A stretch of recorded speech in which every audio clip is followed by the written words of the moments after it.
निवडणुकांच्या निकालानंतर देशात अनेक ठिकाणी भाजपला मोठा धक्का बसला। यूपी आणि महाराष्ट्रात भाजपच्या बऱ्याच जागा घटल्या। याच ठिकाणी काँग्रेसनं जोरदार कमबॅक केलं।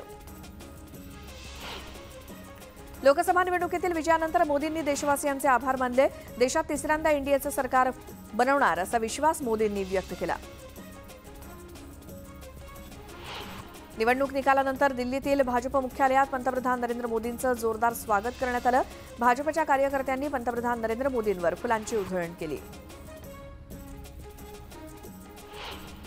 नवी दिल्लीत आज एनडीएची खलबतं असणार आहेत। यावेळी दुपारी 4 वाजता मोदींच्या निवासस्थानी बैठकीचं आयोजन करण्यात आलं। या बैठकीदरम्यान नवीन सरकार स्थापनेच्या संदर्भात चर्चा होईल।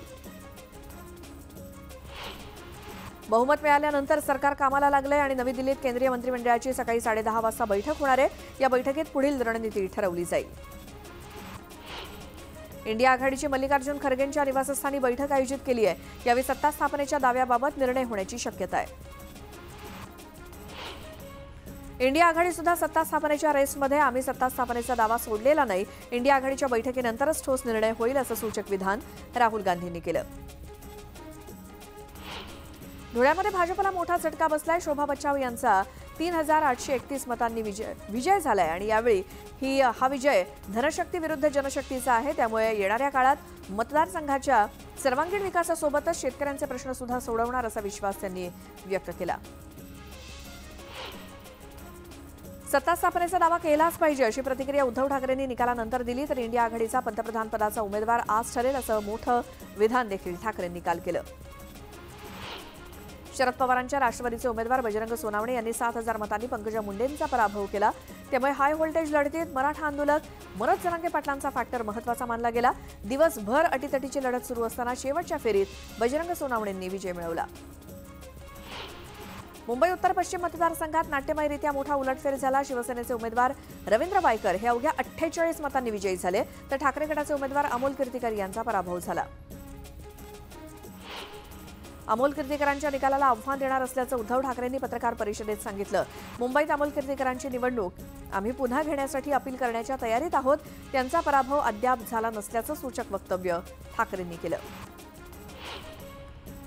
लोकसभा निवडणुकांच्या निकालानंतर उपमुख्यमंत्री देवेंद्र फडणवीसांनी प्रमुख नेत्यांची बैठक बोलावली। यावेळी भाजपच्या कार्यालयात बैठक होणार आहे। या बैठकीनंतर फडणवीस माध्यमांशी संवाद साधण्याची शक्यता आहे। राज्यात महायुतीला मोठा धक्का बसलाय तर महाविकास आघाडीनं जोरदार मुसंडी मारली। महायुती 18 जागांवर विजयी झाली तर महाविकास आघाडी 29 जागांवर आघाडीवर येत राज्यामध्ये मोठा विजय मिळवण्यात आलाय। जनतेनं उद्धव ठाकरेंना किंग ठरवलं। मुंबईतील 6 पैकी 4 ते 5 जागांवर महाविकास आघाडीच्या उमेदवारांचा विजय झालाय तर केवळ एका जागेवर भाजपचे पियुष गोयल विजयी झाले। बीडमध्ये राजकीय तणाव आहे असं शरद पवारांनी म्हटलं। पोलीस महासंचालकांनी बीडमधील प्रत्येक घडामोडीवरती बारकाईने लक्ष ठेवावं अशी मागणी शरद पवारांनी केली। लोकसभेचा निकाल महाराष्ट्रातल्या विधानसभेसाठी प्रेरणादायी आहे अशी प्रतिक्रिया शरद पवारांनी दिली। चुकीचा मार्ग स्वीकारणाऱ्यांना जनतेनं धडा शिकवला असं परखड मत शरद पवारांनी निकालानंतर व्यक्त केलं। बारामतीत सुप्रिया सुळेंचा विजय झालाय तर सुनेत्रा पवारांच्या पराभवानं अजित पवारांना मोठा धक्का बसलाय। सुप्रिया सुळेंच्या विजयानं बारामतीत शरद पवारच पॉवरफुल असल्याचं सिद्ध झालं। विदर्भातील 11 पैकी 8 लोकसभा जागांवर महाविकास आघाडीनं महायुतीला धक्का दिला। केवळ 3 जागांवर महायुतीच्या उमेदवारांचा विजय झाला। सर्वाधिक जागांवर काँग्रेस उमेदवार विजयी झाले। लोकसभा निवडणुकीत कोकण आणि ठाण्यातल्या 6 जागांपैकी 5 जागांवर महायुतीचा दमदार विजय झाला तर केवळ एका जागेवर महाविकास आघाडीच्या उमेदवाराची सरशी झाली। राज्यात भाजपच्या अनेक मोठ्या चेहऱ्यांना पराभवाचा धक्का सहन करावा लागला। यावेळी अमरावतीतील जनतेनं नवनीत राणांचा पराभव करत काँग्रेसच्या बळवंत वानखेडेंना विजयी केलं। जळगावात भाजपच्या उमेदवार स्मिता वाघ यांचा लोकसभा निवडणुकीत दणदणीत विजय झाला। यावेळी त्यांच्या कुटुंबियांसह कार्यकर्त्यांच्या वतीनं विजयाचा जल्लोष करण्यात आला।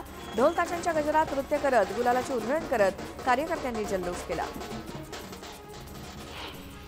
अशोक चव्हाण भाजपात गेल्यामुळेच मी खासदार झालो। चव्हाणांच्या भाजप प्रवेशामुळे लोकांमध्ये असंतोष होता अशी प्रतिक्रिया नांदेडचे नवनिर्वाचित खासदार वसंतराव चव्हाण यांनी दिली।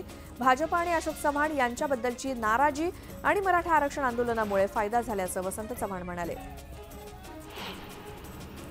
काँग्रेसच्या विजयी उमेदवार प्रतिभा धानोरकर यांची काँग्रेसच्या वतीनं भव्य रॅली काढण्यात आली। यावेळी धानोरकर यांनी 2,60,000 मताधिक्य घेत भाजपच्या सुधीर मुनगंटीवार यांचा पराभव केला।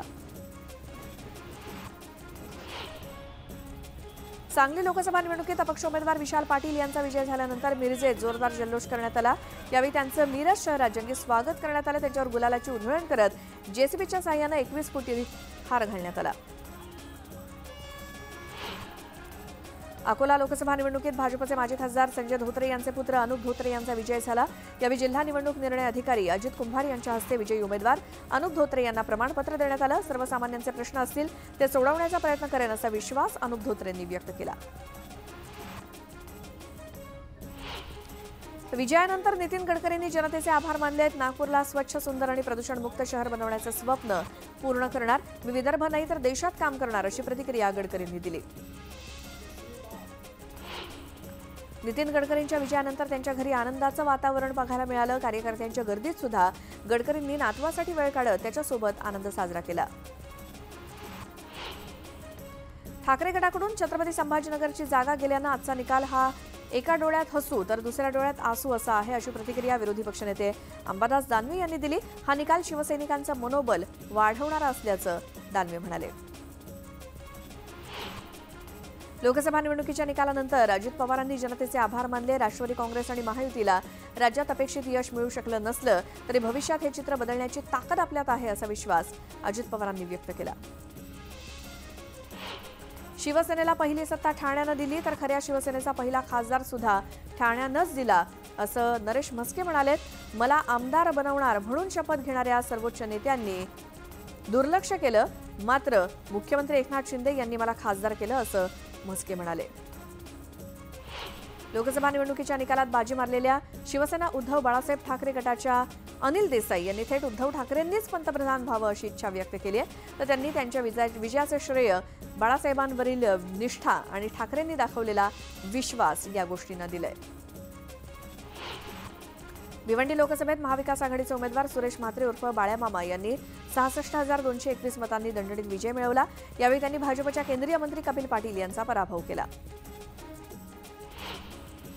रायगड लोकसभा मतदारसंघात सुनील तटकरे यांचा दणदणीत विजय झाला असला तरी नोटाला मतदारांनी दिलेली पसंती हा आता चर्चेचा विषय ठरलाय। या मतदारसंघात तब्बल 27,270 मतदारांनी नोटाला मत दिलं।